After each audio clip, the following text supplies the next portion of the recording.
रत्नागिरी आणि जगभरातील बातम्यांचे सुपरफास्ट अपडेट मिळवण्यासाठी रत्नागिरी खबरदारच्या सर्व सोशल मीडिया प्लॅटफॉर्मना आजच लाईक, सबस्क्राइब आणि फॉलो करा। सर्वांना जय महाराष्ट्र। नुकतीच दीपावली आटपलेली आहे। थोड्याफार दिवाळीचे फटाके शिल्लक आहेत, ते आता आपल्याला आज वाजवायचे आहेत। 3 दिवसापूर्वी रत्नागिरीचे पालकमंत्री 5 वेळेला निवडून आलेले आमदार सन्माननीय उदय सामंत यांनी काही माझ्याबद्दल वक्तव्य केलेली मला विशेष करून इलेक्ट्रॉनिक मीडियामध्ये पाहायला मिळाली। खरं तर दीपावली असल्यामुळे, पाडवा, भाऊबीज असल्यामुळे याचा खुलासा करायला थोडासा वेळ होतोय, परंतु मला उदय सामंत यांना सांगावंसं वाटतंय की बेईमानीचे बाळकडू हे बाळमान्यांना कधी मिळालेलं नाही। आणि बरोबर 1 वर्षापूर्वी 24 ऑक्टोबर 2024 रोजी मातोश्रीवरती माननीय हिंदुहृदय सम्राट, शिवसेना प्रमुख बाळासाहेब ठाकरे, मासाहेब ठाकरे यांच्या तसबिरी समोर आदरणीय उद्धवजी ठाकरे साहेब पक्षप्रमुख आणि माजी मुख्यमंत्री, त्याचबरोबर आदरणीय संजय राऊत साहेब खासदार आणि प्रवक्ते, आदरणीय युवा नेते आमचे आदित्यसाहेब ठाकरे साहेब, शिवसेना सचिव विनायक राऊत साहेब आणि शिवसेना नेते भास्करराव जाधव साहेब यांच्या उपस्थित 1 वर्षापूर्वी मी हे शिवबंधन बांधलेलं आहे। आणि आज या ठिकाणी या निमित्ताने सांगू इच्छितोय, हे मी लाईफ टाईम हे शिवबंधन मी बांधलेलं आहे, म्हणजे माझ्या आयुष्यभरासाठी। आणि त्यामुळं आदरणीय आदित्य साहेबांबरोबर फ्रँकी खात असताना अर्धी फ्रँकी त्यांनी दिली आणि 38 आमदार भाजपच्या कळपात झाल्यानंतर सुरतवरून गुवाहाटीवर जाणारा बेईमान बाळमाने नाही आहे। कदाचित त्यांना असं सांगायचं असेल की शिंदे सेनेतला एक मोठा नेता काही काळानंतर भाजपामध्ये जाणार आहे, फक्त चुकून त्यांना धनाजी संताजी सारखं बाळमानेचं नाव आठवलं असं मला वाटतं। कारण त्यांना जो इलेक्ट्रॉनिक मीडियामध्ये प्रश्न विचारला होता तो असा होता, त्याला माझा संदर्भ होता की मी असं म्हटलं होतं की एकनाथ शिंदे साहेब माजी मुख्यमंत्री रत्नागिरीला वारंवार का येतात, याचा अर्थ इथल्या पालकमंत्र्यांचा प्रभाव प्रशासनावर संपलाय की काय, असा प्रश्न होता। आणि त्याच्यावर त्यांनी खरं उत्तर द्यायला पाहिजे होतं, परंतु अजूनपर्यंत गेली 20 वर्ष बनवाबनवी करणे आणि तो मी नव्हेच नावाचं एक जे नाटक होतं पूर्वीच्या काळी, आता पण त्याचे काही प्रयोग होतात, त्याच्यामध्ये लखोबा लोखंडे नावाचं एक व्यक्तिमत्व होतं। मला असं वाटतं उदय सामंत आपण त्या लखोबा लोखंडेपेक्षा जास्त अभिनय करताय आणि त्यामुळं रत्नागिरीतल्या जनतेला हे आता कळून चुकलंय। आणि मी काही दिवसापूर्वी असं म्हटलं होतं की रत्नागिरीच्या जनतेला एका सिंघमची गरज आहे आणि तो सिंघम आज उपनेता म्हणून शिवसेना पक्षप्रमुख उद्धवजी ठाकरेंनी रत्नागिरीकरांना दिलेला आहे। भारतीय जनता पार्टीमध्ये मी 40 वर्ष काम केलं। माझ्या वडिलांनी जनसंघापासून भारतीय जनता पार्टीमध्ये जवळ 24 वर्ष 1962 सालापासून काम केलं 86 सालापर्यंत। आणि 86 सालापर्यंत गेल्या वर्षीच्या 24 सालापर्यंत 24 ऑक्टोबरपर्यंत 40 वर्ष म्हणजे जवळजवळ 64 वर्ष माने कुटुंबानं राष्ट्रीय स्वयंसेवक संघ आणि भारतीय जनता पार्टी, भारतीय जनसंघाचे विचार घेतले होते, परंतु ती भारतीय जनता पार्टी वर्षभरापूर्वी शिल्लक राहिली नव्हती। एकात्म मानव दर्शन, अंत्योदयाचा जो पंडित दीनदयाळचा विचार होता ते सोडून आता भारतीय जनता पार्टी इनकमिंगच्या पाठी लागली आणि भारतीय जनता पार्टी आता हाऊसफुल आहे। आणि त्यामुळे मला कदापि भविष्यामध्ये भारतीय जनता पार्टीमध्ये जाण्याची आवश्यकता नाही। आणि त्यांनी ज्या कुठल्या पीएचं नाव घेतलं की जे काही वर्षापूर्वी माझ्याकडे होते, खरं तर राज्याचे कॅबिनेट मंत्री उदय सामंत आहेत, त्यांनी रेफरन्स संदर्भ द्यायचा झाला असता तर माननीय विद्यमान मुख्यमंत्री आदरणीय आमचे देवाभाऊ यांचे माझे सुद्धा संबंध चांगले आहेत। 2014ला माझ्या प्रचारासाठी या देशाचे पंतप्रधान नरेंद्र मोदीजी या ठिकाणी आले होते, देवाभाऊ सुद्धा अनेक वेळा या ठिकाणी आले, परंतु एका पीएचा संदर्भ ह्यांना द्यावा लागतो। याचा अर्थ पीए काय ह्यांना सरेंडर झालेला नाही ना, कारण पीए काय भाजप चालवत नाही। मला जर भाजपचा प्रवेश कर, माझा आव्हान आहे त्यांना की माझ्या टेलिफोनचा मोबाईल नंबरचा CDR तपासावा, भाजपच्या नेत्यांच्या कार्यालयाच्या समोरचे, घरासमोरचे CCTV कॅमेरे तपासावेत। मी जर त्यांच्याकडे कधी गेलेला दिसला असेल तर मी तात्काळ राजकारणातून निवृत्ती करेन। माझा सवाल आहे या ठिकाणी उदय सामंतांना, आमच्या गावचं ग्रामदेव श्री देव भैरी आहे, त्यांना पण ते मानतातच, ते बोलतात, त्यांनी शपथ घेऊन सांगावं की मी आजन्म भविष्यामध्ये शिंदे सेनेबरोबर राहीन आणि मी भाजपमध्ये कधीच प्रवेश करणार नाही, अशी खात्री खरं तर रत्नागिरीकरांच्या जनतेला त्यांनी देणं आवश्यक आहे। मातोश्रीवर पाहत असाल, ही रीग लागलेली आहे प्रवेशाकरता। नाशिकमधून प्रवेश झाला. तर थोडंसं कसं आहे, एखाद्याला ग्लासामध्ये जर अर्धा ग्लास पाणी असेल तर कोण म्हणतो हा ग्लास अर्धा रिकामा आहे, कोण म्हणतो अर्धा भरलेला आहे. तसं आहे, जे लाभार्थी आहे ज्यांचं कुठचं टेंडर अडकलेलं आहे, कुठं ईडी फिडी आहे, असेच लोक जात आहेत. सर्वसामान्य शिवसैनिक हिंदुहृदय सम्राट बाळासाहेब ठाकरे यांचा जो बाळकडू घेऊन आलेला आहे तो आजही कुठं गेलेला आहे, तो भविष्यात जाणार नाही. आणि आम्ही सगळ्यांनी संकल्प केला आहे की स्वर्गीय हिंदुहृदय सम्राट बाळासाहेब ठाकरे साहेबांनी सांगितलं होतं त्यांच्या अखेरच्या काळामध्ये की उद्धवजींना, आदित्य साहेबांना तुम्ही साथ द्या, आणि त्यामुळे मी आज ही साथ देतोय. आणि म्हणून आमचं असं मत आहे की आज प्रतिकूल काळामध्ये आम्ही त्यांच्या पाठीमागे राहिलं पाहिजे, हा आमचा धर्म आहे. आणि ज्यांनी शिवसेना प्रमुखांचे आशीर्वाद घेतलेत, मग ते मिंदे असतील, त्यांनी आणखीन कोण असतील, हे आज साथ सोडून गेलेत आणि सत्तेचा फायदा घेऊन निघून गेलेले आहेत. यांनी गद्दारी केली, यांनी बेईमानी केली. आणि हे तर माझ्या रत्नागिरीतलं माझं हे दुःख आहे. हे जे पळपुटे आमचे आमदार आहेत, 14 सालामध्ये एबी फॉर्म घ्यायचा पवार साहेबांकडनं, दुसऱ्या पक्षात जायचं, त्याच्यानंतर परत तिकडे यायचं, हिंदुत्व म्हणून 19 सालामध्ये लढायचं, परत 22 सालामध्ये बेईमानी करून 37 संख्या आमदारांची झाली की 38 की 39 नंबरला गेली. तो पण हे वर्षा बंगल्यावरती आदरणीय उद्धवजींबरोबर आणि आदित्य साहेबांकडून फ्रँकी खात होते. म्हणजे किती बेईमानीने किती गद्दारी करायची, म्हणजे त्याला काय अर्थ आहे काय? कल्चर बिघडवून टाकलं राजकारणात या सगळ्या मंडळींनी. सत्ता, भ्रष्टाचार, त्यातले पैसे आणि त्यातनं दबंगगिरी. आणि त्यामुळे याच्या विरोधातला आमचा लढा हा कायम या ठिकाणी राहणार आहे. हा आमचा काही व्यक्तीच्या विरोधातला लढा नाही आहे. जर तुम्ही राज्यकर्ते आहात, तुम्ही पालकमंत्री आहात, तुम्ही उद्योगमंत्री आहात, तर तुम्ही इथल्या लोकांची काळजी घेतली पाहिजे, असं आमचं म्हणणं आहे. की एखादं खोटं वाक्य सातत्यानं बोलायचं, खोटं बोल रेटून बोल, अशाप्रमाणे विषय रत्नागिरीतल्या विकासाचे जे मी आता घेत चाललोय की गेल्या 20 वर्षामध्ये, गेल्या 4 वर्षामध्ये, गेल्या वर्षभरामध्ये उदय सामंत यांच्याकडून होणं गरजेचं होतं, ते होत नाही, ह्याच्यावर मी बोट ठेवलं आहे. माझं व्यक्तिगत उदय सामंतांची काही भांडण नाही आहे, पण जनतेची उदय सामंतांची बांधिलकी आणि सक्षम विरोधी पक्षामध्ये आज मी उपनेता म्हणून आहे. जनतेच्या माझ्याकडून अपेक्षा आहेत. सत्ताधारी पक्ष जेव्हा माजोरी होतात त्यावेळेला त्यांना प्रश्न विचारणं, आणि ते प्रश्न माझे लॉजिकल आहेत, त्या प्रश्नाला उदय सामंत आपण उत्तर द्यावं. जसे जसे तुम्ही विषयांतर कराल तसे तसे अधिक तुम्ही अडचणीत याल. रत्नागिरीच्या जनतेचा सवाल आहे, आम्हाला चांगले रस्ते कधी तुम्ही द्याल खड्डेमुक्त, आम्हाला चांगलं 24/7 पाणी कधी पिण्याचं द्याल.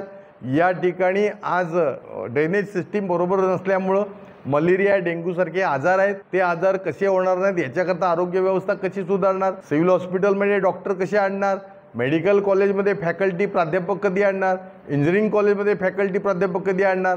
5 वर्ष तुम्ही उद्योगमंत्री आहात, एक उद्योग रत्नागिरीत आणला नाही, रत्नागिरीतल्या एकाही बेरोजगार युवकाला रोजगार दिला नाहीत. याचं उत्तर उदय सामंत तुम्ही द्या. दिशाभूल करण्याकरता उगाचच काहीतरी लोकांच्या मनामध्ये बाळ मानेबद्दल गैरसमज निर्माण करू देऊ नका. लोकांचा माझ्यावर विश्वास आहे. आम्ही 60 वर्षाची असली विचाराची बांधिलकी सोडून फ्रँकी खाऊन आम्ही पळालेलो नाही आहोत ईडीच्या भीतीपोटी. आम्ही आमचं प्रिन्सिपल तत्व होतं, त्या तत्वाला आम्हाला न्याय मिळाला नाही, म्हणून गेली 30 वर्ष भारतीय जनता पार्टी बरोबर जी शिवसेना होती, जी हिंदुहृदय सम्राट बाळासाहेब ठाकरे साहेबांची शिवसेना होती, त्याच्यामध्ये मी कार्यकर्त्यांना विचारून, कार्यकर्त्यांना सांगून, भाजपच्या नेत्यांना सांगून, सुरतवरून गुवाहाटीला पळून जाऊन मी काही शिवसेनेचा प्रवेश केलेला नाही. आणि त्यामुळे उदय सामंत जबाब दो. रत्नागिरीच्या जनतेला विकासाची कामं पाहिजे आहेत. अजूनपर्यंत तुम्हाला कोण विचारणारा भेटला नाही, आणि कुठंतरी विषयांतर नेऊन इकडचं तिकडं करू नका, नाहीतर या खड्ड्यामध्ये रत्नागिरीची जनता तुम्हाला खड्ड्यात गाडणार आहे.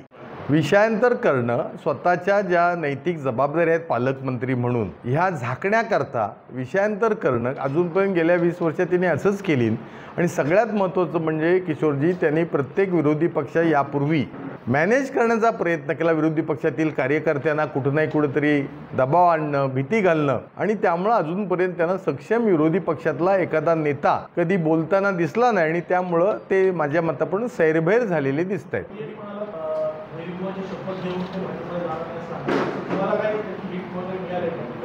नाही, लवकरात लवकर माननीय सर्वोच्च न्यायालय देशातलं न्यायाचा तराजू घेऊन बसलेलं आहे. मला असं कळतंय काहीतरी नोव्हेंबरच्या महिन्यामध्ये सुप्रीम कोर्टाचे आपले मुख्य न्यायमूर्ती निवृत्त होण्यापूर्वी बहुतेक गेली 3 वर्षाचा प्रदीर्घ असलेला 3.5 वर्षाचा जो शिवसेना पक्षाचा जो प्रलंबित असलेला निर्णय आहे तो निर्णय लागण्याची शक्यता आहे आणि त्यामुळे मला असं वाटतं त्यांनी अनवधानानं त्यांच्याऐवजी बाळमानेचं नाव घेतलं. शिंदे सेनेतला एक नेता भाजपमध्ये जाणार आणि त्यांनी जो संदर्भ दिलाय तो आताचे जे भारतीय जनता पार्टीचे प्रदेश अध्यक्ष आहेत, माजी सार्वजनिक बांधकाम मंत्री, ह्यांच्या पीएचा संदर्भ त्यांना द्यावा लागतो. याचा अर्थ मला वाटतं त्यांचं सुद्धा अंडर एस्टिमेशन झालेलं दिसते. त्यांना बावनकुळे साहेबांचा रेफरन्स द्यायला पाहिजे होता, विनोद तावडे साहेबांचा वाटला रेफरन्स द्यायला पाहिजे होता, देवाभाऊंचा द्यायला पाहिजे होता. परंतु आता तिथलं सगळं क्रेडिट संपलेलं आहे. पण कदाचित विमानातून काही सुविधासहायकांना ते घेऊन जातात, हेलिकॉप्टरवरून घेऊन जातात, त्यामुळे कदाचित त्यांचा रेफरन्स दिला असावा असं मला वाटतं. नेमकं याचा असा आहे, सिंगम नावाचा पिक्चर होता, आपण सिनेमा तुम्ही पाहिलेला आहे आणि 1.5 वर्षापूर्वी पण ह्या संदर्भातला मी उल्लेख केला होता की रत्नागिरीची जनता भयभीत आहे. सत्तेचा दुरुपयोग, सत्तेचा माज, पैशाचा माज, त्यामुळे दुनिया मेरे मुठ्ठी में अशा प्रकारची उदय सामंतांचं वर्तन आहे. कोणीच त्यांना बोलत नाही आणि त्यामुळे असा एक प्रतिकार करणारा लोकशाहीतला एक विरोधी पक्ष नेता जो वैचारिकता घेऊन चाललाय, जो प्रिन्सिपल घेऊन चाललाय, अशा प्रकारचा एक सक्षम पर्यायी समर्थ नेतृत्व रत्नागिरींना पाहिजे आहे.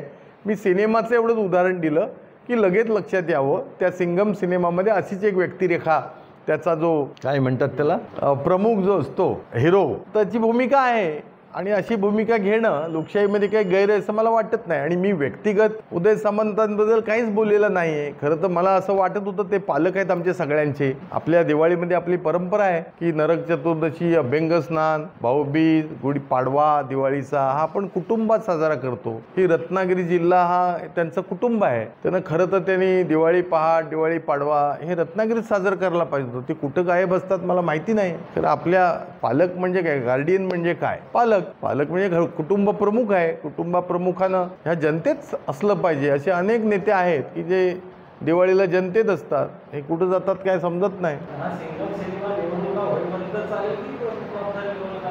मला असं वाटतं की शिवसेना उद्धव बाळासाहेब ठाकरे पक्ष हा आज एक सक्षम विरोधी पक्ष आहे आणि पालघरपासून सावंतवाडी म्हणजे सिंधुदुर्ग जिल्ह्यापर्यंतची संघटनात्मक बळकटीकरण करण्याकरता मला उपनेता केलाय आणि त्यामुळे ज्या ज्या ठिकाणी अन्याय दिसेल, सत्ताधाऱ्यांचा मुजोरीपणा दिसेल, त्या त्या ठिकाणी सिंगमची भूमिका घ्यायची आहे. रोजच काय घेण्याची आवश्यकता नाही. आणि रत्नागिरीकरांना त्यांनी उत्तर दिलं पाहिजे. नॅशनल हायवेची परिस्थिती काय आहे, रत्नागिरीतल्या ग्रामीण रस्त्यांची परिस्थिती काय आहे, PWDच्या रस्त्यांची परिस्थिती काय आहे, मुख्यमंत्री ग्रामसडक रस्त्यांची परिस्थिती काय आहे. शेवट कररूपानं सगळे जे नागरिक आहेत ते वाहनाला खरेदी करताना वन टाइम टॅक्स देतात. असा करोडो रुपयाचा टॅक्स मी RTOला विचारणार आहे की आमच्या जिल्ह्यामधून टॅक्स गोळा किती होतो, मग आमचे रस्ते चांगले का होत नाहीत. आणि हे पॅचअप कशाला, कसलं तंत्रज्ञान काहीतरी आणली नाही. 600 रुपयांनी काहीतरी बॅग आली नाही खड्डे बुजवायची. चेष्टा आहे. जर्मनी, जपानला जातात तिथं काय असे खड्डे बुजवतात.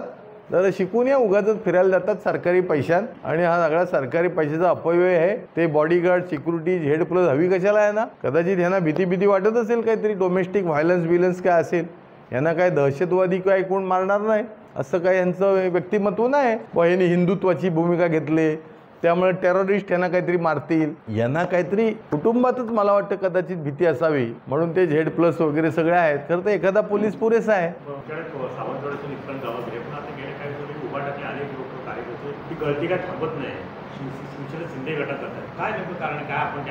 नाही असं आहे की परवा मी पालघरला पण होतो. असं आहे की महाविकास आघाडी हा निर्णय राज्य स्तरावरचा आहे किंवा राष्ट्रीय स्तरावरचा आहे. आदरणीय उद्धवजी जो काही निर्णय घेतील, आदिसाहेब निर्णय घेतील, तो आम्हा सगळ्यांना बांधील असणार. नाही विषय असा आहे की प्रत्येकाला प्रत्येकाचा पक्ष वाढवण्याचं स्वातंत्र्य आहे. निवडणुका आल्या की एक सत्ताधारी पक्षाच्या विरोधात जनमत संघटित करण्याकरता जास्तीत जास्त समविचारी विरोधी पक्षानं एकत्र यावं ही अपेक्षा जनतेची आहे, आमची सध्याची आहे. त्यामुळे महाविकास आघाडीमध्ये लढण्याची आमची सगळ्यांची मानसिकता आहे. अवकाश अजून मतदार याद्याच अजून फायनल झालेली नाहीत. निवडणुकीची घोषणा झालेली नाही आहे. तेव्हा ही काही लोकसभा किंवा विधानसभेची निवडणूक नाही आहे. तेव्हा त्याबद्दल बोलणं हे थोडंसं प्री मॅच्युअर होईल.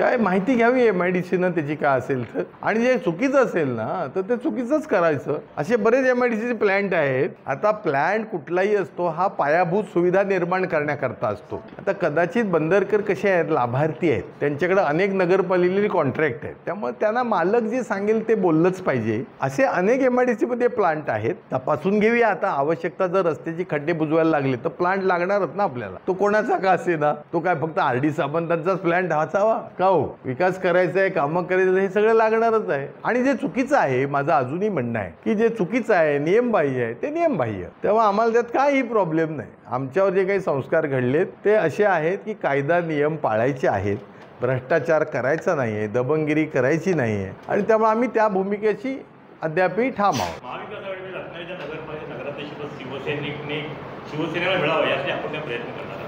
आता स्वाभाविकपणानं प्रत्येक पक्षाच्या कार्यकर्त्याला असं वाटत असतं की आपल्या पक्षाला त्या ठिकाणी प्रभाव प्रतिध्वनी मिळावं, पण अंतिमतः उद्धवजी जो काही निर्णय घेतील तो आमच्या सगळ्यांवर बांधील आहे.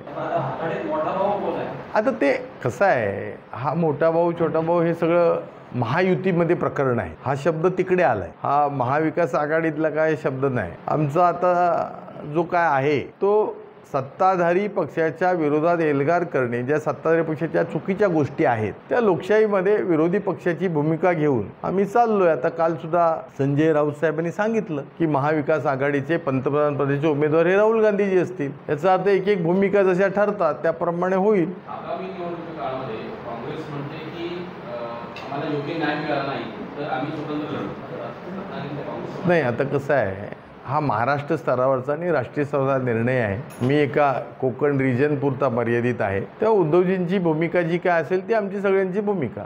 मी नाही, वरून जे काही येईल त्याप्रमाणे स्थानिक लेवलला होणार ना. आमची काही वेगळी भूमिका असणार नाही. विधानसभेला उद्धवजींनी सांगितलं, पवार साहेबांनी सांगितलं, तेच झालं ना. आता पण ते होईलच. तुम्हाला काय अपेक्षित आहे?